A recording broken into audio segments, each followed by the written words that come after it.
Hello there, my stamping friends.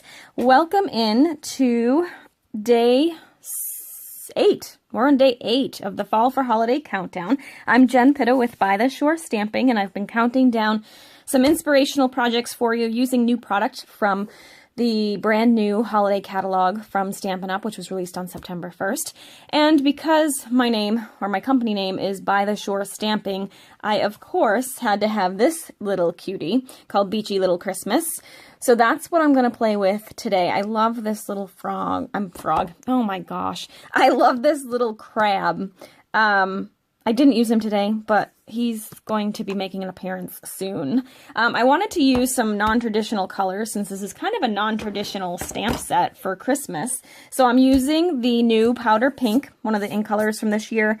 I'm using Crumb Cake, Night of Navy, Whisper White, and So Saffron. So it's kind of a light look. And this is the card that I came up with today.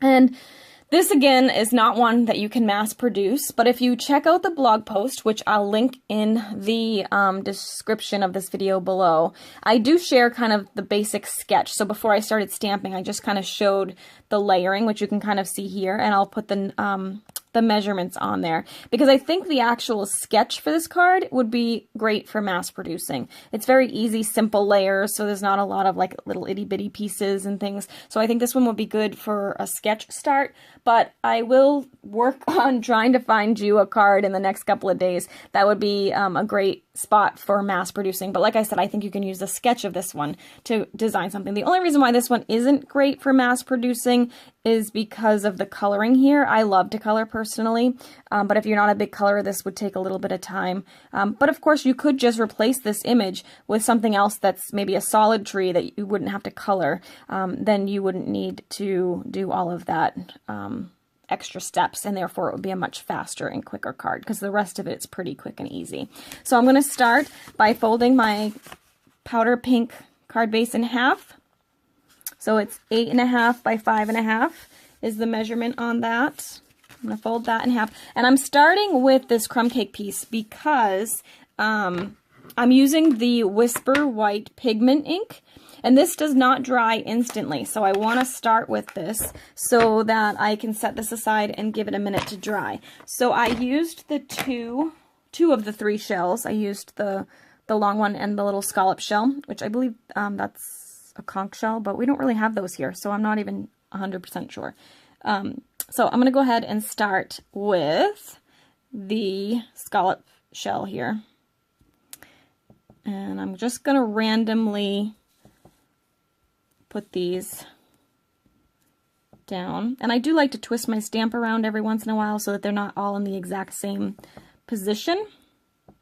And I do like to go off the page a little bit so it looks like it's printed rather than just all stamped right on the page. And then I'm going to take the longer one and I'm just going to fill it in. So I'll put that in random spaces along my card. And I have no rhyme or reason to this whatsoever, just trying to fill in the space. Look for any spots that have a little hole. Alright, so that looks good. I'm going to go ahead and I'm going to set this aside because I don't want to touch the white until it dries. So next up is I'm going to stamp the tree, and I am using the basic black ink because I don't want to use Memento. Memento, because I'm using the blender pen, can bleed a little bit, so this archival Memento black ink will keep that bleeding to a minimum. Once I stamp it, you do want to give it about 30 seconds just to kind of let it dry. So I'm going to go ahead, make sure I get this fully inked. It's a little dry, so I'm pushing a little bit more than I normally would. Just want to make sure I get a full image. And like I had given you the tip earlier in the series, that I measure my wood block, and that's how I know what size to stamp or to cut my white piece of paper, because I cut it to the size of the block. And that's a great little tip when you're designing. So that's what I did there. Just gonna pat this off over here so that I don't stain my stamp, because the black ink, the basic black, is permanent ink, so it does it can stain your stamp if you don't clean it off right away. All right, so I'm going to quickly show you some tricks and tips for blender pen use. This is the blender pen. They're sold in, I believe it's packages of 3, and you've got 2 tips. And I believe that some of the pens have different size tips. But, oh, you know what? I'm thinking of the Aqua Painter. Never mind. These are just 3 pens in one package. Oh my goodness. It's been a long week. I'm going to take the Pear Pizzazz, which is what I used for the tree. And I'm just going to squeeze the ink pad. And then I'm going to open it. And well, I didn't squeeze it enough apparently because there's not a whole lot in there. I'm going to squeeze the ink pad. And then I'm going to open it, and you can see I got that little puddle of ink. So the first thing I want to do, this looks like it's dirty. I don't know if you can tell. It looks like it's dirty, but you can see I colored it off here, and it's not. It's actually not dirty. I'm actually going to use the other side because I think that side's a little dry. Okay, so then I'm just going to pick up the ink from the ink pad, and I don't want it super dark, so I'm going to color it off a little bit on my paper, and then I'm literally just going to color over my tree. And I'm not being really particular about it. I'm just coloring over the branches. Now the more you color, like if I just keep coloring with this without dipping it back, it's just going to get lighter and lighter, which may be what you want. I want kind of a consistent color, so I'm going to just keep going back and dipping in every so often, blotting off the excess. And I'm just going to go ahead and color that in so that I get my little green tree. It's a little tricky in here where there's all those little trinkets on the tree. I'm just kind of adding in some color here and there and everywhere. And we'll finish this up. Okay, so I finished up the green. Now I'm just going to scribble out the excess green on my scrap paper.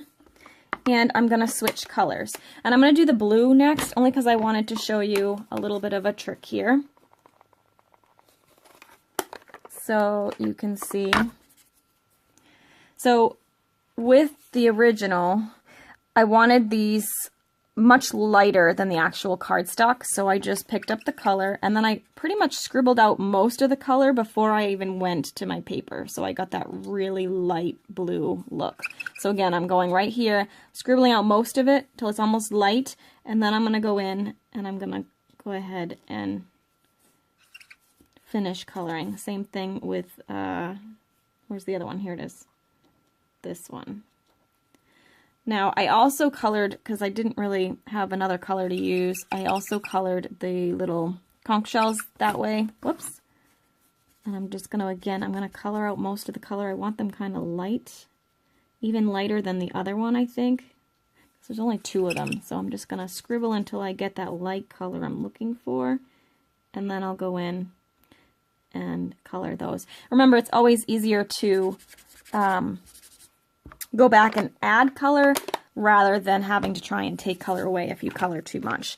So next up I took the yellow, and I wanted the star at the top. Again, I'm going to color this out. I wanted the star at top, the little sand dollar, but I wanted like the star part of it to be brighter yellow. So I'm going to take the yellow and I'm going to start there direct from my ink pad to the star, and I'm actually going to go over it again.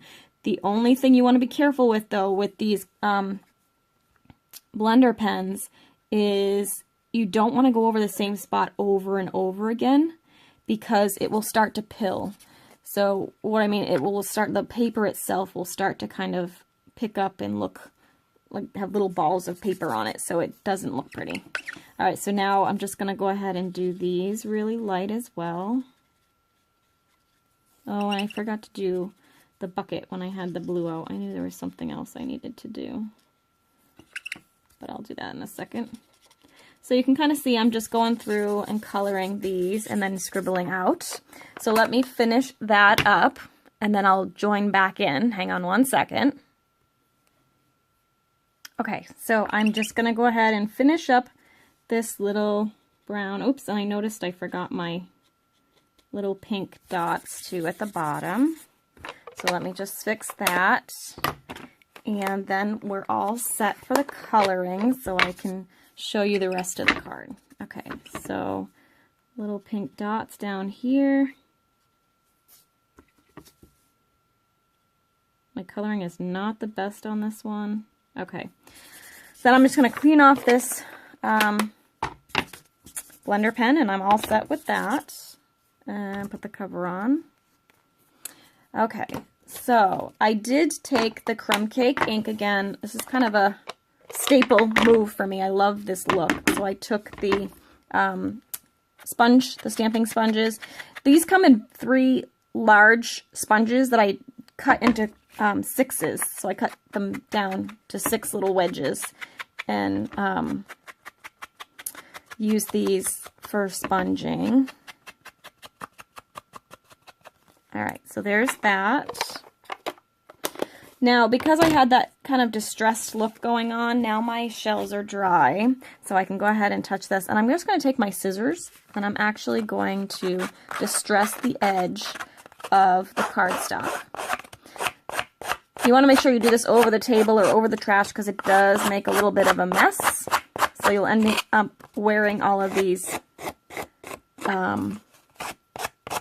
crummies from the cardstock, but I think the finished look is really fun. Adds a little bit of antiquing, a little weathering to it. Alright, so there's that. And I'm going to go ahead and now I can tape this down. Maybe. Where's my tape? Uh-oh. I don't know if I have enough to get through this whole video, but it's okay. There's really not a whole lot of technique to taping. Alright, oops, that looks like it's upside down. I'm going to go ahead and tape that down. I did just attach this flat to the blue, the Night of Navy.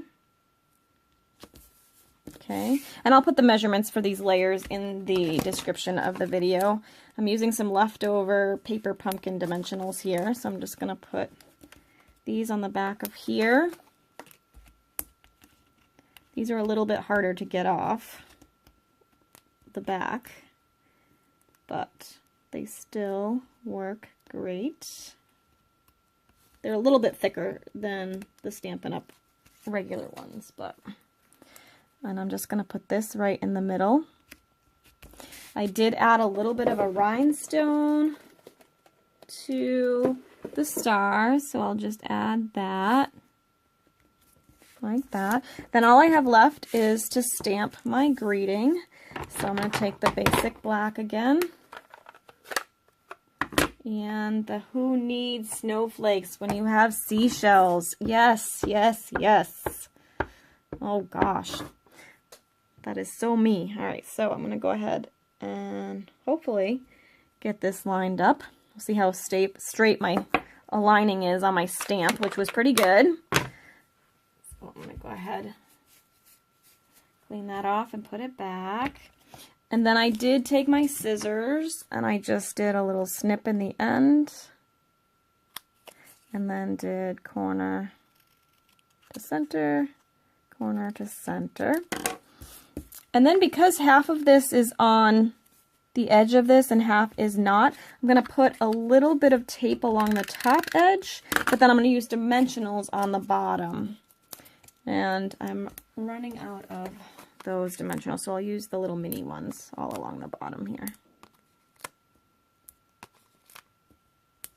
Did you know that we have new mini dimensionals? Those are from the annual catalog, so those are really fun too for those little bits and pieces. Pizzas. Can you tell it's lunchtime and I'm getting hungry? The little bits and pieces here.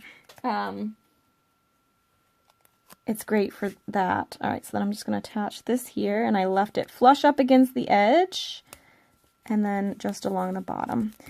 Okay, And I think, oh, there was one last thing. I knew there was something else. I took my Wink of Stella,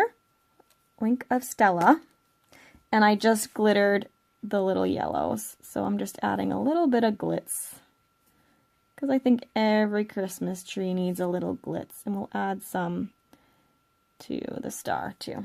There we go. All right, and then we are finished. That is project number 8 for our holiday countdown, our Fall for Holidays project countdown. So I hope you enjoyed today's card. Be sure to check out the blog post. I will put the dimensions in the description of the video, and I will post my little sketch for you, so that if you wanted to do a mass producing of a card, I think this is a good option. All right, thanks so much for watching today. I'll be back tomorrow with another project in our countdown. If you enjoyed this video, please be sure to subscribe, and I will see you tomorrow. Have a great day.